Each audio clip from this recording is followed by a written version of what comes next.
Mark chapter 3. Another time Jesus went into the synagogue, and a man with a shriveled hand was there. Some of them were looking for a reason to accuse Jesus, so they watched him closely to see if he would heal him on the Sabbath. Jesus said to the man with the shriveled hand, "Stand up in front of everyone." Then Jesus asked them, "Which is lawful on the Sabbath, to do good or to do evil, to save life or to kill?" But they remained silent. He looked around at them in anger, and deeply distressed at their stubborn hearts, said to the man, "Stretch out your hand." He stretched it out, and his hand was completely restored. Then the Pharisees went out and began to plot with the Herodians how they might kill Jesus. Jesus withdrew with his disciples to the lake, and a large crowd from Galilee followed.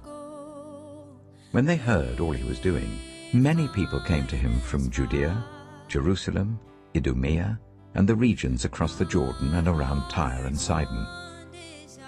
Because of the crowd, he told his disciples to have a small boat ready for him to keep the people from crowding him. For he had healed many, so that those with diseases were pushing forward to touch him. Whenever the impure spirits saw him, they fell down before him and cried out, "You are the Son of God." But he gave them strict orders not to tell others about him. Jesus went up on a mountainside and called to him those he wanted, and they came to him.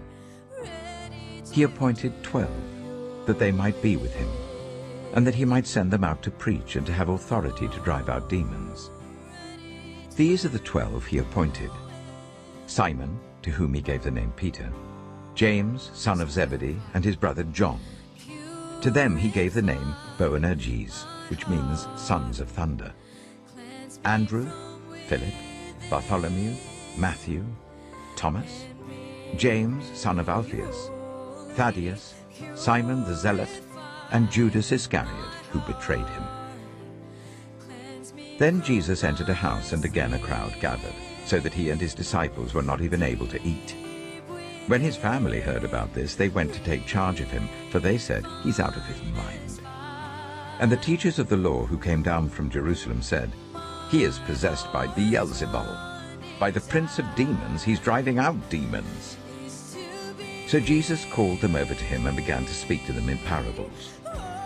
"How can Satan drive out Satan? If a kingdom is divided against itself, that kingdom cannot stand. If a house is divided against itself, that house cannot stand. And if Satan opposes himself and is divided, he cannot stand. His end has come. In fact, no one can enter a strong man's house without first tying him up. Then he can plunder the strong man's house. Truly I tell you, people can be forgiven all their sins and every slander they utter. But whoever blasphemes against the Holy Spirit will never be forgiven. They are guilty of an eternal sin."